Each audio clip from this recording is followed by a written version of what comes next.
Hello and welcome. You know, the internet can be this absolutely incredible tool for connecting with the people and hobbies you love, but just like exploring a new city, it really helps to have a map. So in this guide, we're going to give you that map, a simple guide to navigating the online world safely and with a whole lot of confidence. This quote right here, it just gets straight to the heart of why we even bother going online. It's not really about the technology, is it? It's about what it lets us do, like bridging huge distances to see a grandchild's smile or hear a loved one's voice. This is the why that makes learning the how so worth it. And hey, if you're over 50 and using social media, you are in some seriously good company. A full 74% of adults in your age group are right there with you, connecting and sharing. So if you feel like you're just starting out, you should know that you're not late to the party. You're joining a massive and really vibrant community. So, what's the big draw anyway? Why are so many people jumping into the digital world? Well, it really just boils down to three things we all want: connecting with others, learning new things, and finding a community where we feel like we belong.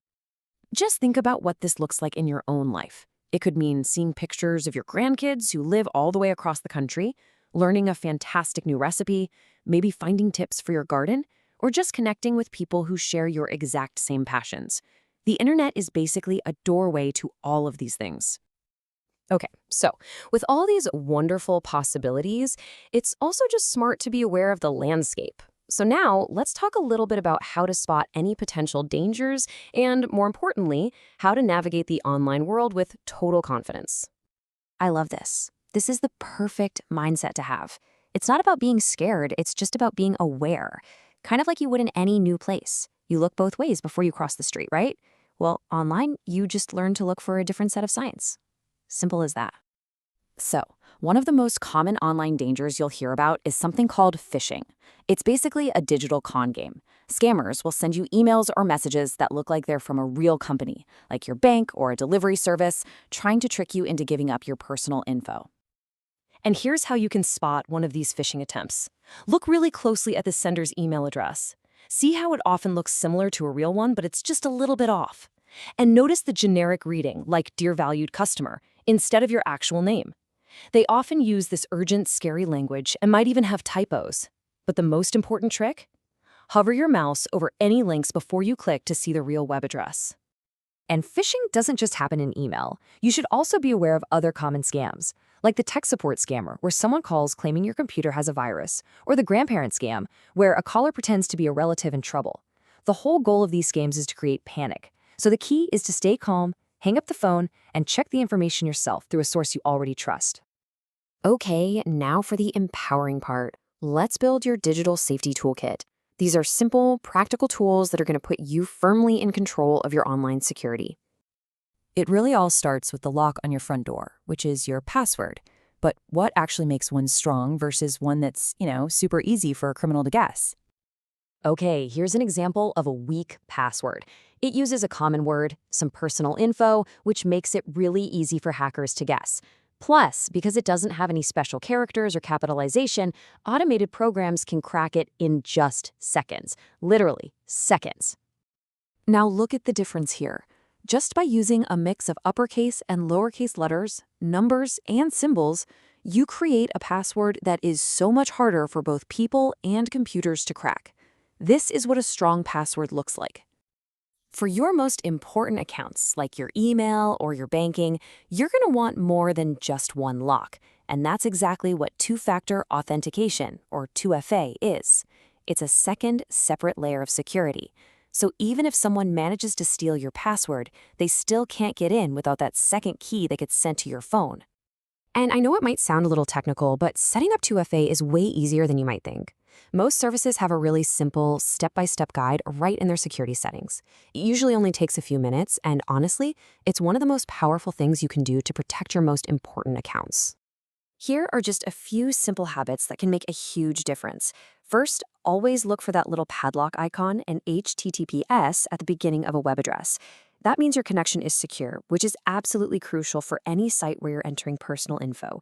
Second, just quickly double-check the spelling of the website address to make sure you're on the real site. And finally, get in the habit of hovering your mouse over a link to see where it's really going before you click on it. So you've probably seen an option for incognito or private browsing. Just think of it like a temporary session that your browser won't remember. It's really useful on a shared computer, but, and this is important, you need to know what it doesn't do. It doesn't hide your activity from your internet service provider, and it gives you zero protection against scams or viruses.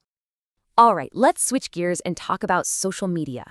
Since connecting with other people is one of the main reasons we go online, it's really important to know how to do it safely and with confidence.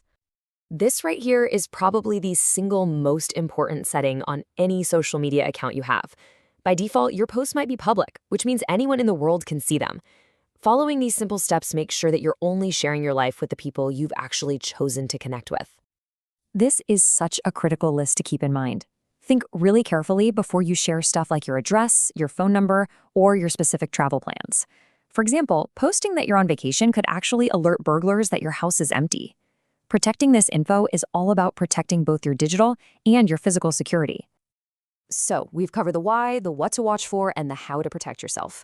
Let's bring it all together with a few final thoughts for becoming a truly confident digital citizen. This piece of advice is just so important. There is absolutely no shame in asking for help when you're setting things up. But the key word there is trusted. Work alongside someone you trust completely, a spouse, your son, your daughter. Learning together can actually be a really great experience. And here it is, your final checklist to keep you safe. First, always trust your gut. If an email or a website just feels suspicious, it probably is. Second, use bookmarks for sites you visit a lot, like your bank. This stops you from accidentally typing the wrong address and ending up on a fake site. Third, you could even use a physical notebook for your passwords and just keep it in a secure spot at home.